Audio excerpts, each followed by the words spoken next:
What's up guys, and welcome back to the channel. In today's review we're going to be taking a look at the newly released Transformers masterpiece MP-49 Black Convoy, or more commonly known as MP Nemesis Prime. Now, if you're in the market for picking this figure up, he is available to order right now over at Showz's store, and for that I will leave a link down in the description box below, both to a direct listing of the Nemesis Prime as well as a direct listing to Showz's website. So before we take a look at the actual figure himself, we'll first of all take a quick look at the packaging. So you can see here for the front of the packaging we have an image of the MP-49 in his robot mode as well as in his truck mode. We've got the standard Transformers More Than Meets the Eye masterpiece logo, MP-49 Destron Unicronian Herald Black Convoy. The side of the packaging has an image of Black Convoy in his truck mode, with the back of the packaging showcasing some various product shots of Black Convoy in his robot mode as well as some in his truck mode, demonstrating some of the different accessories that this figure comes with. And believe me, he does come with considerably less than that of the MP4, which I will do a comparison with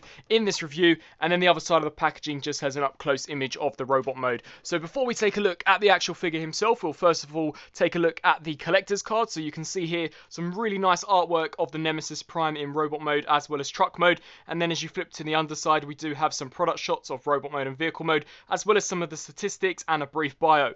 We also do get an instruction manual with this, and it has the same artwork as we saw on the front of the collector's card. So you've got the really nice Transformers logo, the character in both his robot and vehicle mode. And just taking a look at the instructions, you can see that really and truly they haven't styled these for the MP-49. They are very similar to that of what we got with MP-44. Of course, this is basically the exact same mold with a few mold changes, so they didn't really have to go and alter the instruction manual too much. But without further ado, let's see what awaits us inside. Now, to begin with, before we take a look at the figure himself, I first of all wanted to compare some of the accessories that MP-49 comes with compared to that of what MP-44 comes with. So here on the left, I have the complete magnitude of accessories that MP-44 came with, and here on the right, you can see that MP-49 really and truly doesn't come with a whole lot, and the price on MP-49 is a lot cheaper than that of MP-44. I worked it out, and it is roughly $170 difference between the prices of both of these figures, and I'm not entirely sure whether all of this stuff that is here is really needed and whether or not it is worth that extra $170. I haven't found no uses for the Starscream pieces in my opinion. The human characters I think could have easily been scrapped. I have no idea why they included this thing with MP-44. The roller is quite cool and I do like the trailer, although I think that the trailer is probably too complicated. There is some things with the trailer that I think that perhaps they could have made it slightly more simpler and have saved out on the cost. Now, if there are any accessories that I really do miss from this set, is the fact that I do wish MP-49 actually came with some battle damage pieces. You can see here with MP-44 we did get the battle damaged head as well as one of the battle damage pieces to the torso. I really do wish that that is something that would have come included with this set, but unfortunately they decided just to give us these. They do also come with an individual head sculpt which is applied to the figure, and I'll compare that when we get into robot mode, and they do also come with a matrix of leadership each, but once again I'll compare those when we get him transformed up into robot mode. But I just really wanted to show you the differences between the two and the accessories that you do indeed get with each of the releases. Taking a look at the MP-49's blaster, you can see that this time it is done in a lot darker of a plastic than that compared to the MP-44 release. You may be able to tell that the new Nemesis Prime version is a lot darker, whereas the MP-44 Optimus was more of a lighter grey colour, but the moulding is exactly the same. These two pieces here are identical. You can see here that for the Energon axes, the new one for MP-49 is done in this more green transparent plastic, whereas Optimus Prime's is orange. Once again, exactly the same mold, just a colour difference, and I am actually glad that they did indeed change the colours on this as well. And then finally we do also get an additional head sculpt with MP-49, a head sculpt which I actually think looks better on the figure than it does on the Optimus Prime release. But you can see that once again these are exactly the same molds, this time just done in a different colour scheme. And then the final accessory that we do get with MP-49 is one of these blast effects, which the MP-44 actually came with two, and I believe that's to insert it into the jetpack. But you can see here that the MP-49's is once again that greenish blue transparent plastic, whereas on Optimus Prime it was indeed an orange. Now, taking a quick look at MP-49 here in his truck mode, quite honestly, there is no differences in the truck mode compared to that of the original MP-44, at least in terms of mold changes. The majority of the mold changes become apparent when we get him transformed into robot mode, so I shan't be comparing these in vehicle mode. It is merely just the colour that is different between the two. But you can see that I think that the new black colour scheme works really nicely here with this Nemesis Prime release. We do have a dark red transparent plastic applied to the windows, and the chrome is so nice, especially here on the front bumper and the grille, and you can see it there for the headlights. We also have got some nice chrome for the side view mirrors, as well as all decked out here for the hubcaps, and you've got these engine tanks here, which once again have also got the silver chrome. The smokestacks are chrome. The back section is as unsightly as it ever was, so unfortunately no mold changes to actually cover this up, but seeing as how involved the leg transformation is, I can completely excuse that. We do have a Decepticon insignia this time round, and we do have this turquoise blue paint application that I showcased with some of the accessories. It is a very similar colour to that of the Energon beam, as well as the axe that we got for the accessories, so that's quite nice continuity, and the figure does roll rather nicely as well on some rubber tyres. So without further ado, let's get this figure transformed up into his robot mode. Now, the transformation I have previously shown in my MP-44 review, so I will only be skimping over it in this review and probably won't be going into it as much detail as I did in the initial review. So if you really do want a very in-depth look at the transformation, be sure to check out the previous review. But to begin with, you're going to want to collapse the side view mirrors in. Then you're going to want to take this section here and just pop this open. We'll leave that side for now as we don't want to tamper with that too much. What we can do with this section is take the door and compress that inwards. Now we can take this section here and just raise that up. Take this, snap that into place, bring this section down, turn to this piece, and you're going to want to take this chrome section, fold this over, and then collapse this section all the way in. Once we've done that, we can then begin to detach this. Just unhinge all of this, and now we'll turn to untabbing the leg section. Take this, and you're going to want to hinge this outwards as we're going to raise this whole joint upwards. Once we've done that, we can turn to this side and take this. It is on a double hinge joint, and you're going to want to fold this very small piece out. So it was collapsed like this. You're going to want to elongate it, and then that should keep our leg solidified for what we need to do for this transformation. It does clip in a lot better later on, but we do need some form of stability to actually get the shape of the leg correct. Now what we'll do is we'll turn to this section, just bring this down, come up now to the top, rotate the trailer hitch up, and then take this and raise this upwards as well. Now what we'll do is we'll take this section here and just snap that out and hinge that out to the side.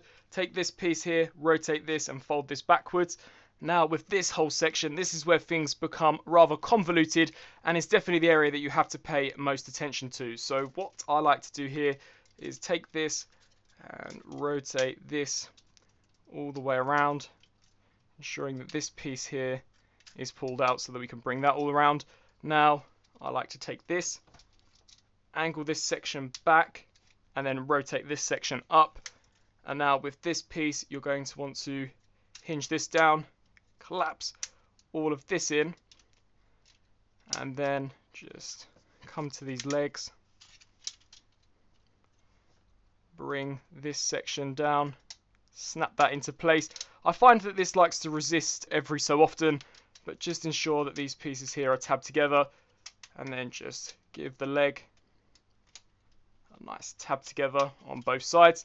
Take this section, and you can see a very small indentation that will actually slide into this slot. So you almost want to pull it over until it locks into place. It can be rather finicky to do, but it will clip into place, and believe me, it really does help solidify this whole leg joint. We can take this section, rotate that and fold that down, and then just straighten the knee out.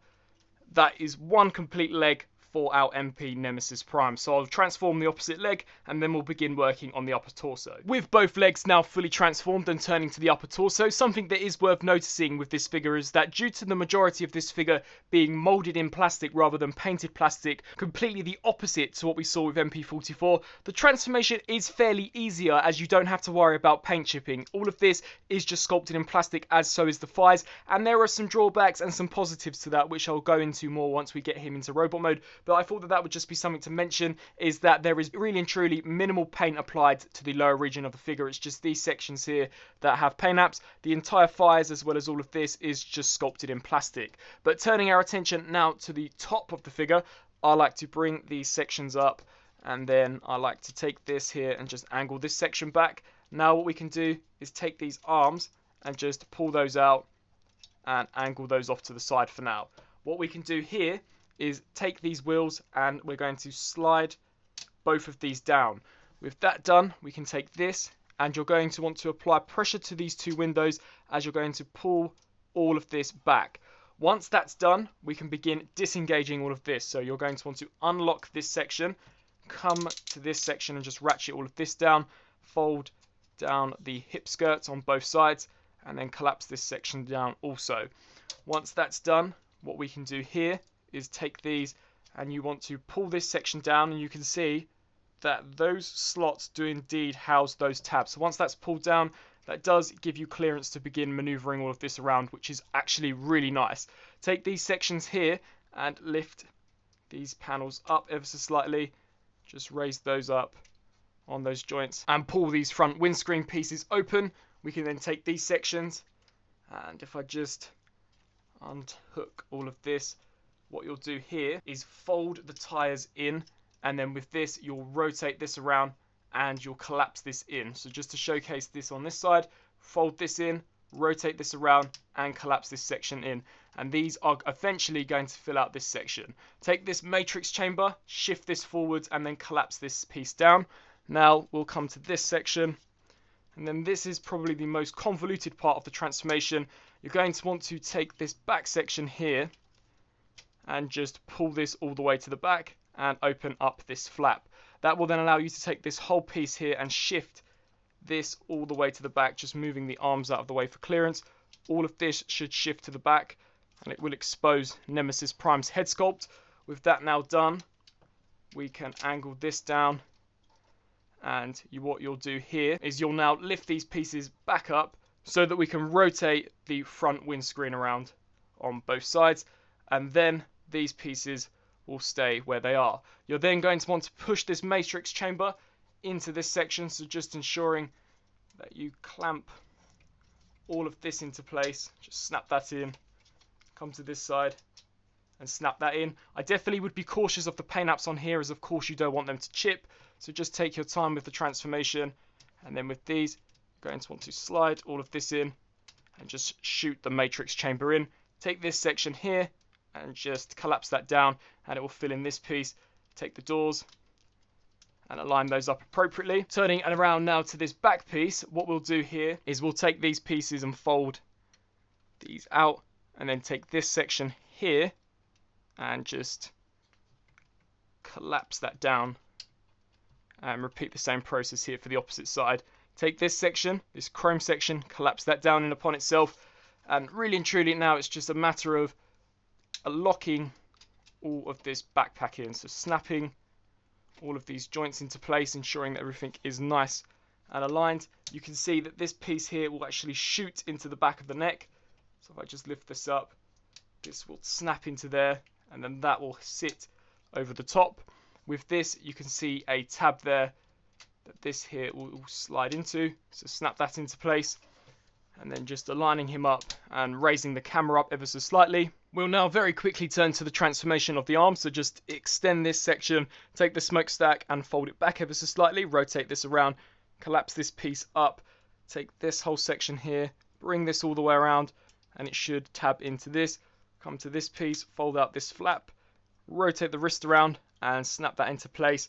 And then here, you're just going to want to according this joint in, and that is one arm fully transformed up. Repeat the same process here for this side. So fold the smokestack back, rotate this piece, lift that piece up, rotate this whole section around, rotate this piece, fold out this section, collapse the arm into its appropriate socket, And with all that done, here we have the MP-49 fully transformed up into his robot mode. Now, taking a detailed look at Nemesis Prime here in his robot mode, if you have the MP-44, you know what to expect with this figure in robot mode. Aesthetically, it's pretty much completely identical to that mold. However, there are a few mold changes to this in order to compensate for the lack of an electronic function, as well as some brand new molded pieces to actually make the movement of the knees a lot more fluid. As with the original MP-44, there were reports of the knees breaking, and I do know that quite a lot of collectors weren't too happy with the overall mechanism that you actually had to utilize in order to move the knees. Personally, for me, I never had an issue with the original MP-44's knees.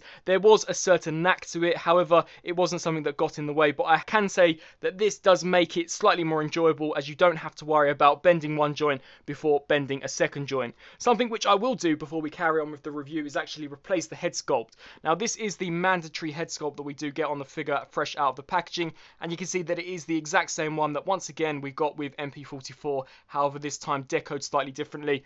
I actually like to bring in the more circular head that we get with the MP-44 and with the MP-49. I think that this one in this new colour scheme looks slightly more Nemesis Prime-esque, and that is one of my criticisms with this figure, is that I do wish that it would have come with a specifically designed and more menacing Nemesis Prime head to make this figure look just slightly more different on the shelf. But nonetheless, you see that it does just slide off, and then you just slide this section over the top, and there you have Nemesis Prime in what I like to think of as the more awesome looking configuration. Now, turning here for sculpt, detail and paint, quite honestly this figure isn't really painted all that well. The majority of the colours that you do see on him are moulded in plastic, which, as I stated during the transformation, definitely does have its perks, as some of the areas which are perhaps more prone to be scratched due to them now being just normal plastic don't get scratched. Although when you look at him in robot mode, especially in person, this whole area here really does look rather drab and doesn't look too visually appealing whatsoever. These pieces here are indeed painted, and you may be able to tell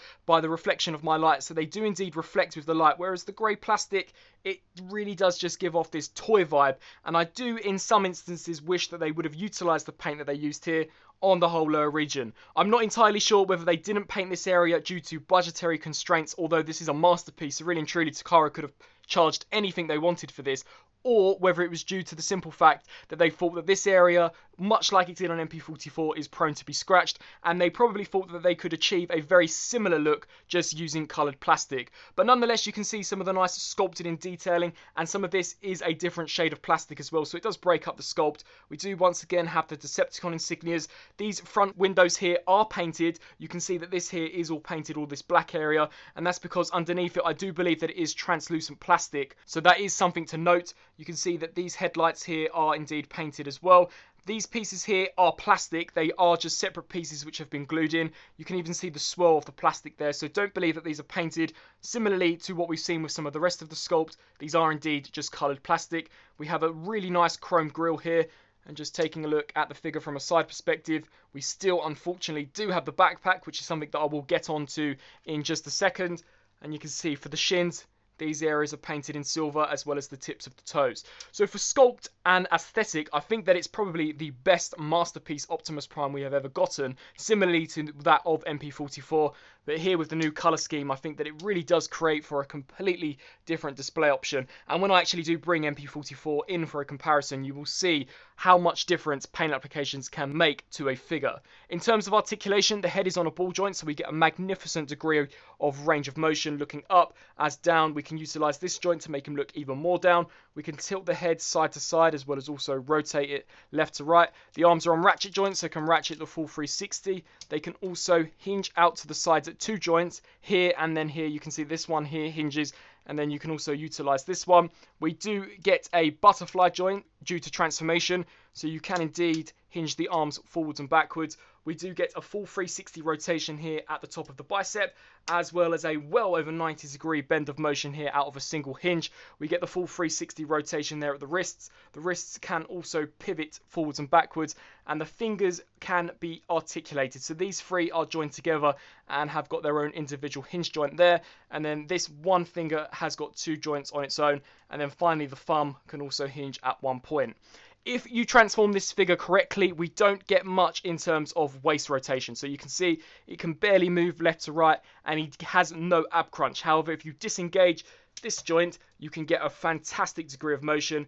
You can get him rotating almost a full 360. I don't want to risk it in case I damage the chrome, but you can then get him having a magnificent ab crunch. He can also tilt side to side as well, which is a great range of motion, so you can have him angled out to the side, which is super cool. So in terms of that range of motion, if you utilize this hinge joint, the articulation is fantastic.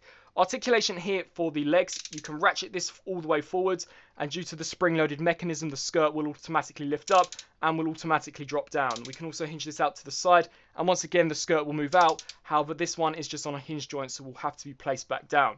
The same can be said here for the splits. The skirt can move out to the side, but once again you'll have to collapse it down. And he also does have thigh rotation here. Now the brand new engineering to this figure is the fact that they have remolded these pieces. So if I just quickly bring out the MP-49 Optimus Prime, you can see that with this release we had this almost hook section here that would have to slide into this gap first in order for you to use the double bend. With this one, they have gotten rid of that completely. You can still see the groove, but the notch is now gone, which means that instead of doing this, I'll just quickly demonstrate this. First of all, you had to take this joint and hook that in, and once that was done, then you could utilize this joint. You do not have to do this with the new Nemesis Prime. Due to that section being remolded, you can just ratchet this however you want, and you don't have to worry about breaking the knees whatsoever. So that is a fantastic design choice, and it's something that should have been engineered on the original version. I really am glad that Takara Tomy are taking notes with their MP releases, and that they did alter this, as that could have been a deal breaker for some collectors. So in terms of a mold, I think that this is probably the superior mold in general, as it does have that knee improvement. But you can see double joint there for the knee, which is fantastic, and the knee pad here is on its own hinge joint, so it does accommodate all of those poses. So you can slide the knee pad up or down depending on how you position the legs. We also do get a fantastic range of motion here for the foot, so we can ratchet that up, ratchet that down, and we also do get a fantastic ankle rocker joint. So in terms of a masterpiece figure, I think that the articulation on this is phenomenal, and you can pull off any poses that you want with him. Something else which has been completely remolded for this new Nemesis Prime release is that this figure has no electronic function whatsoever. So where you could push a button on the back of MP-49, and he would state some phrases in Optimus Prime's voice, you no longer have that feature here with Nemesis Prime. You can see that they have completely remolded the back section, so we no longer have the speaker holes, we don't have the on and off switch here on the side, nor do we have the button. I'm super glad that they did go the extra length to actually remold this piece, as if they would have left the speaker hole visible, it would have made the figure look rather untidy, and seeing as it would have been for no purpose whatsoever, that would have been a critique in my book. But surely now by removing the electronic feature, I'm pretty sure they could have found a way to have further engineered this figure to give him a more flush and compressed backpack. You can see that the backpack has not changed its size whatsoever. Now this was never really a problem that I had with MP-49. It doesn't bother me too much as it's not that obtrusive, but seeing as they've now eradicated the electronic feature that many thought aided having this huge backpack, I'm pretty sure Takara could have found a way to have actually reduced the back kibble on this, but they decided not to, which is unfortunate. So that, in my opinion, is a 50-50 split in terms of a positive and a negative. Now, as stated previously, Nemesis Prime also does have the Matrix of Leadership embedded within his chest, so in order to get to it, it's exactly the same as MP-49. It is rather difficult to actually pull open the front chest sections, but you just want to lift these pieces up, and then that will reveal the Nemesis Matrix, as I like to call it. And you can see that it has been decked out in this amazing chrome with a red gem placed in the middle of it. Just comparing it to that of the Matrix of Leadership that we got with MP-49, I do actually prefer the look of the classic Matrix. Just in general, I think that it's a great looking colour scheme, but you can see that it's slightly more visually appealing, as not only does it have the gem, but it has the gold section. So perhaps if they could have used some black chrome for this circular piece, I think that may have amplified the look of it, but as it stands, it's still a really awesome looking piece, and the moulding on this hasn't changed whatsoever, and it is once again still a die-cast material. Something which they unfortunately haven't fixed on this release is the fact that he still does have slightly wobbly legs. Now, they're not super wobbly to the extent where he's probably going to fall over on a shelf, but they are still slightly more wobbly than I would expect from a masterpiece release, and I'm sure they could have tightened up the ratchet joints. And it is once again to do with these knees. It is this section here that is really loose. There's some slight wobbliness to the upper thigh section, but the main majority of it does lay here. So I really do wish that they could have sorted the tolerances out on this. But once again, it's not a deal breaker. It's just something that I thought I would point out that they haven't improved upon over the previous rendition of this figure. In terms of utilizing his accessories in this mode, I'll first of all showcase the incorporation of the axe. So in order to do this, you just want to pop off the fist. It does just come detached off of the hinge joint, and then we just take the axe here and just snap this. It can be rather difficult to do due to this being on a swivel joint, but you just want to align this up, snap that into place, and you can see that here we have Nemesis Prime wielding the axe, and the axe does actually stay in there a lot better this time round than that of MP-44, so I'm not sure whether they've changed the tolerances on this. However, it definitely does appear so, as I would never be able to move the MP-44's axe around like this without it popping off. So that is something nice to point out, and I hope that this change is apparent on some of your copies. The other accessory that he comes with is, of course, his blaster. You can see a tab there that will peg into the slot on the hand, so you just want to align that up and then snap that into place, and you can grasp the fingers around the gun, and I think that that all looks really nice. And then we can bring in our blast effect and put that into the front barrel of the cannon. And there we have Nemesis Prime utilising the majority of his accessories, and I think that this figure looks really, really awesome. And here for a full shot comparison between both MP-44 Optimus Prime and MP-49 Nemesis Prime, you can once again see that for the most part these two figures are exactly the same sculpt. However, you can truly see the difference in the paint applications, and quite honestly I do think that if you swap out the Nemesis Prime's head sculpt for the alternate head sculpt, it does create a completely different dynamic for these two characters, and I'll have no problem whatsoever in having both of these figures here in the collection, just giving you a side perspective of what the comparison shot looks like. And then finally here for the back comparison, you can just see how drastically different both of these figures look in terms of their colour scheme.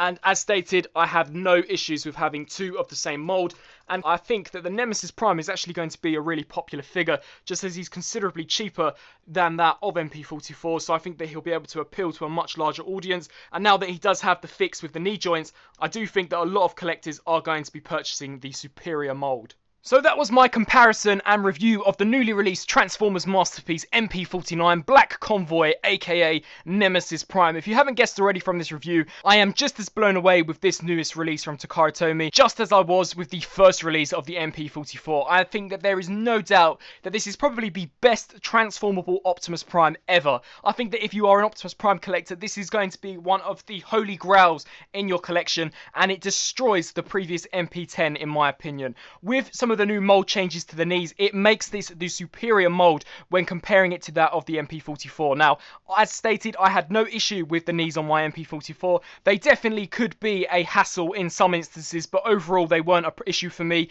and I can see how they got on some collectors' nerves. With the new remolded pieces, it makes handling this figure so much more nicer, so much more easier, as you don't have to consistently worry about breaking a really expensive piece, so that's great to see. The electronic feature is now completely removed from this figure, so we have no speaker holes, similarly to how we had here with MP-44. This figure also lacks a lot of the accessories that the original MP-44 came with, making this figure $170 cheaper, which I'm sure is going to appeal to a lot more collectors in general, as I honestly think some of the more iconic accessories are already included with this. You get the axe, and you get the blaster, and an alternate head sculpt. There really isn't anything else that I think they could add to this, other than perhaps the trailer, but I think that all the other accessories that came with MP-44 were just overkill, and I think that a lot of collectors would have rather just them had released a single Prime than charging nearly $500 for one. So for all that being said, I highly recommend the newest masterpiece from Takara, that being the MP Black Convoy. If you are in the market for picking this figure up, he is available to order right now